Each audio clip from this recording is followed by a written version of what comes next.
We often have an idea of what we want to bring into our life, have a vision of who we want to be, have a desire. But the biggest thing that's blocking us from stepping into that truth is the belief. Now, if these negative beliefs are very strong in you, then how can you possibly create a loving, joyous, prosperous, healthy life? Somehow your subconscious beliefs would always be contradicting you and making sure you do not obtain your goals. I find that resentment, criticism, guilt, and fear cause more problems in our bodies and in our experiences than anything else. These feelings come from blaming others and not taking responsibility for our own lives. You see, if we are all responsible for everything that happens in our lives, then there is really no one to blame. Whatever is happening out there is only a mirror of our own inner thinking. When we have a problem, a difficulty, a struggle that is located inside, and we're looking for the solution outside, someplace outside of ourselves. It would be like going to the doctor and telling him all of your symptoms. And the doctor says, oh boy, you've got a lot of symptoms. And he starts writing out prescriptions. You need a prescription for this symptom, you need a prescription for that symptom. And finally, he gets this 4 or 5, and you go to walk out, and you say, well, I'd like my prescriptions. He said, no, I'll give this one to your mother-in-law, and I'll give this one to your neighbor, and I'll give this one to your daughter, and I'll give this one to your father. I mean, you're the one with the struggles and with the difficulties, expecting somebody else to change or something outside of you to get better in order for you to make your life work is something you have to really take a hard look at. It's in here. We have to feel love for ourselves and love for life in order for us to have love in our life. And so then to instruct people how to teach their body emotionally how that future could feel like before it's made manifest. If they do it properly, their body as the unconscious mind begins to believe it's living in that future reality in the present moment. And they're beginning to signal new genes in new ways that begins to change their body to look like the event has already occurred. So we need new ways of thinking, new ways of living, and it comes down to something very simple. The most simple is about love. The bottom line, do we love ourselves enough to live our lives in a way that gives our bodies what they need to do what they know how to do really well? Do we love ourselves enough to live and to think in a way that allows the best version of ourselves and the best versions of our families and communities to come forward? So when you stand in this place of knowing that if this time-space reality has created within you a desire for something, this time-space reality will deliver the goods to you. So when you stand in that knowing and then you couple it with your belief in your righteousness or worthiness to receive it. When you're putting in a wish and a desire, put it in as if you already have it. I am healthy. I am a good relationship person. I have a great job. What's that? I say, it's like I already have it. And yet most people don't have it. So they'll say, I want a great job. I want a great relationship. I want to be healthy. And I go, make a recording of those words. We just said that. I want to be healthy. Today, right now, Tuesday, we're going to make a recording. I say, now come back in 1 year and let's push the button on that recording. And we come back a year later and it says, I want to be healthy. I go, it's a whole year and you still want to be healthy? Still don't have it, right? You didn't say I am healthy. All you're emphasizing, I have a desire to be healthy. I want to be healthy. I have a desire to be healthy. And I go, you can have that desire the rest of your life. You're not going to get healthy. You want to be healthy, you say, I am healthy. But then you look and say, yeah, but in reality, I'm sick. And I go, no. The function of the mind is to take the program and turn it into reality.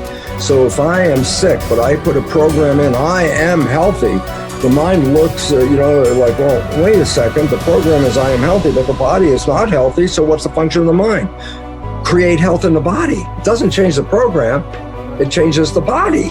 And so the idea is this, every time we put a program in, it has to be as if you already have it, in spite of the fact you could be dying of cancer. I go, I am healthy. It sounds kind of weird. And I go, don't worry about it. Just put it on I am healthy, because once it is a program, the function of the mind is to manifest it as reality. Mm-hmm. That's the part. And so my little caveat, you brought it up, I'm emphasizing it, and that was simply this, that whatever you're downloading, you have to say it as if you already have it.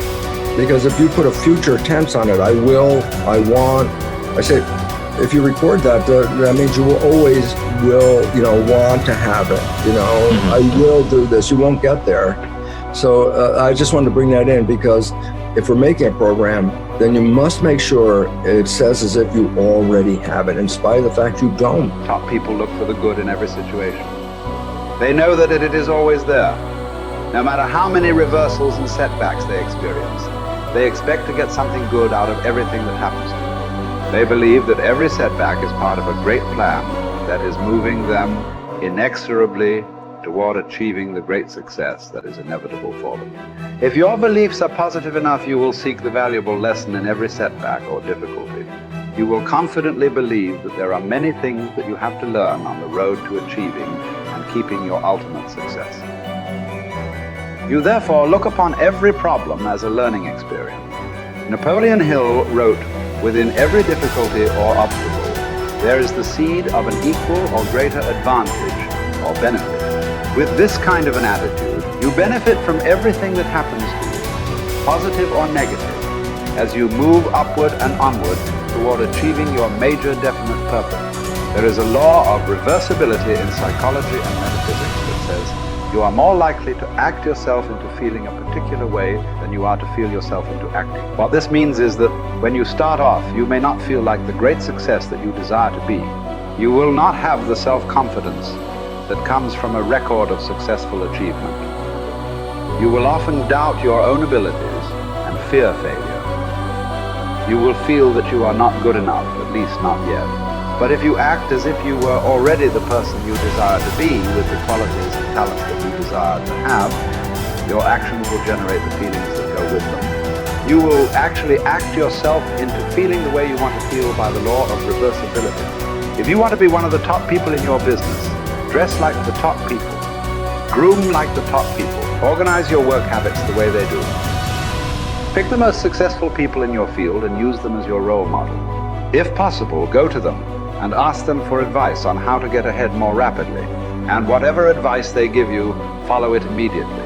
Take action. When you start to walk, talk, dress, and behave like the top people, you soon begin to feel like the top people. You will treat other people like the top people do. You will work the way the top people work. You will start to get the results that the top people get. In no time at all, you will be one of the top people yourself. It may be trite to say fake it until you make it, but there is a lot of truth to it. Your main job in life is to create the mental equivalent within yourself of what you want to realize and enjoy in your outer world. Your focus must be on creating the beliefs within yourself that are consistent with great success you want to be in your outer world. You achieve this by challenging your self-limiting beliefs, rejecting them, and then acting as if they did not exist.